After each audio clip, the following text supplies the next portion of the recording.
5,000 years ago, before Christianity and even before ancient Greece, there was Egypt.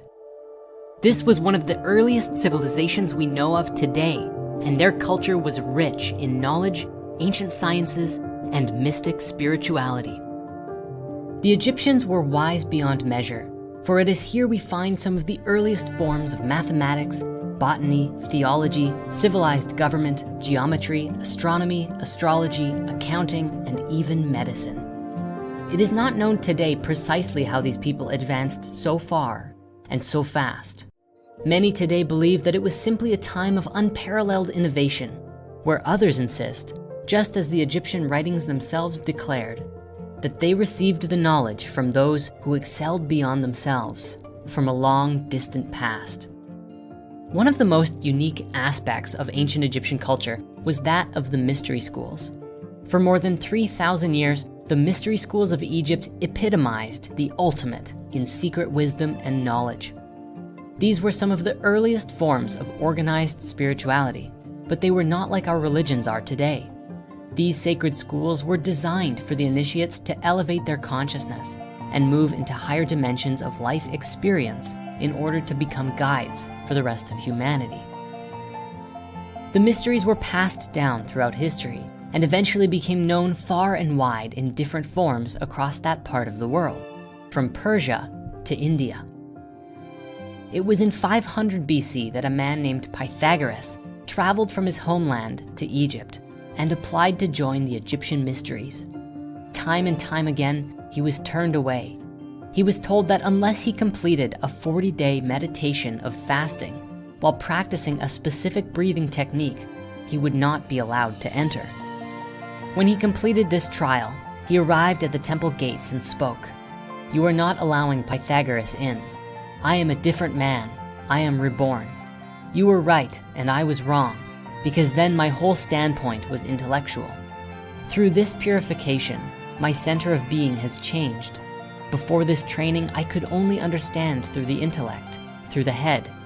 Now I can feel. Now truth is not a concept to me, but a life." Pythagoras spent many years learning from the Egyptians, and it wasn't until about 36 years later that he returned to his homeland of Samos, where he established a new mystery school of his own, modeled after his experiences in Egypt. At the entrance of his temple, there was a statue of Hermes Trismegistus, the Greek version of the Egyptian god of wisdom, Thoth, with an inscription on the pedestal that read, "Let no profane enter here." The mysteries exploded in popularity across the Greco-Roman Empire over the next 500 years, which we can see in the writings of many ancient philosophers today. In Phaedrus, Plato wrote, "We beheld the beatific visions and were initiated into the mystery, which may be truly called blessed, celebrated by us in a state of innocence. We beheld calm, happy, simple, eternal visions, resplendent in pure light."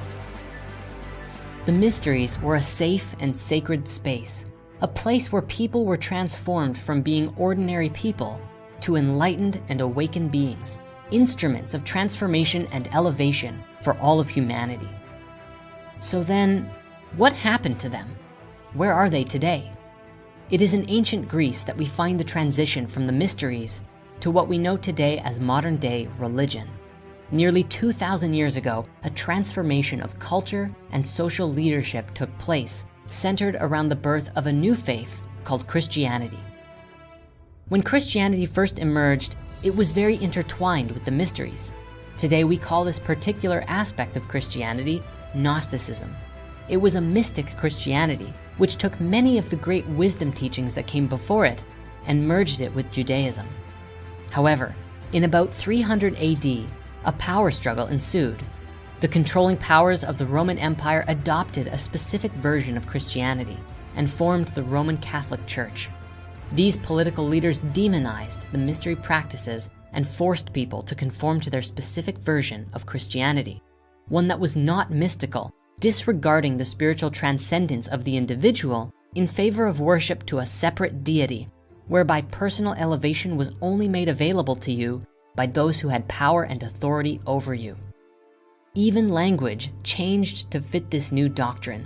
Today, we find the origin of the word demon, which today means evil spirit, a twisted version of the Greek daimon, meaning guiding spirit, often describing a being much like an angel, and sometimes even the higher self. For nearly 1,000 years, the practices of the mysteries went unspoken and undiscussed, save for scarce biblical references that identified them as heresies. Until, during a period today we know as the Renaissance, literally meaning rebirth or revival, many writings of the Greek philosophers, including those attributed to the wise Hermes, were rediscovered, and slowly but surely, a more mystical interpretation of the philosophy began to return to the world. Fast forward to today, humanity is exploding with innovation and new discoveries. The birth and adoption of the internet has become so widespread that it has completely transformed the way that humans live. However, this newfound interconnection reflects to us, all of us, including our darkness. There's room for everything on the internet, it seems. Some use it for humanitarian work, others for personal gain. And of course, there are always the trolls who take to the web to spread fear, negativity, and hate. As a reflection of the human mind, there has never been so much organized chaos in human history.